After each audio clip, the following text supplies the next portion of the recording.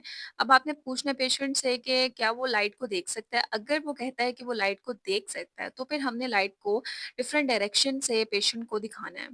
For example upside, downside, right and left and ask the patient to recognise कि light कहाँ से आ रही है। जहाँ से उसको लाइट नज़र आ रही है, वहाँ पर हम पॉज़िटिव लिखेंगे और जहाँ से उसको नहीं नज़र आ रही, वहाँ हम नेगेटिव लिखेंगे। नाउ आप देख सकते हैं कि देयर पीआर एक है। पीआर का मतलब क्या है? प्रोजेक्शन रीजन, ठीक है? एंड पीएल का क्या है? Perception of light. तो प्रोजेक्शन रीजन का मतलब क्या है कि सुपीरियरली नेजली अब लाइट इसको रिसीव हो रही थी, परसेप्शन हो रही थी, लेकिन टेम्पोरल साइड पर एंड लोअर परसेप्शन रीजन में पीएल नेगेटिव था। और अगर पीएल भी नहीं होता तो हम इसको no perception of light NPL या पीएल नेगेटिव लिखेंगे। Now there is one question for you कि अगर पेशेंट 6/12 लाइन कंप्लीटली लेता है, नेक्स्ट 2 लाइन्स मोर पढ़ता है 6/9 की, तो आप अब इसकी विजुअल एक्विटी किस तरह से लिखेंगे? देन वी सी कि what are the benefits of taking the visual acuity, लेकिन हमें विजुअल एक्विटी क्यों लेना ज़रूरी है? बिकॉज़ विजुअल एक्विटी एक बहुत ही क्विक एंड ईज़ी मेथड है to determine the visual changes and बहुत सी कंडीशन इससे आइडेंटिफाई हो जाती हैं only by taking the visual acuity. यानी आपने विजुअल एक्विटी दी, फॉर एग्जांपल अगर काउंटिंग फिंगर है तो आप बहुत इजीली असेस कर सकते हो कि कितना पेशेंट को कैटरेक्ट है, अगर उसको कैटरेक्ट है तो। सिमिलरली हम इजीली डिटेक्ट कर सकते हैं विजुअल चेंजेस को, आइडेंटिफाई हम इजीली कर सकते हैं visual problems. Non invasive method है एंड हम ये भी चेक कर सकते हैं कि पेशेंट की ग्लासेस का नंबर जो है वो विद ग्लासेस विजन जब वो ले रहे हैं तो कितना है। तो quick and easy method basic होता है डिटेक्ट चेंजेस इन विजन के, क्या ग्लासेस के साथ इसके कोई चेंजेस हुई हैं, यानी ग्लासेस के साथ बेटर हुआ है कि नहीं, and identify the visual problems. जो लिक्विडिटी लेने के बाद अगर पेशेंट जो है वो सही से नहीं बता पाता तो हम एक पिन होल असेसमेंट भी करते हैं, जिसमें हम थ्रू होल पेशेंट से लेटर का पूछते हैं और उसको डिटर्मिन करने के बारे में देखते हैं, तो हमें ये पता लग जाता है कि विद ग्लासेस करेक्शन हो सकती है या नहीं।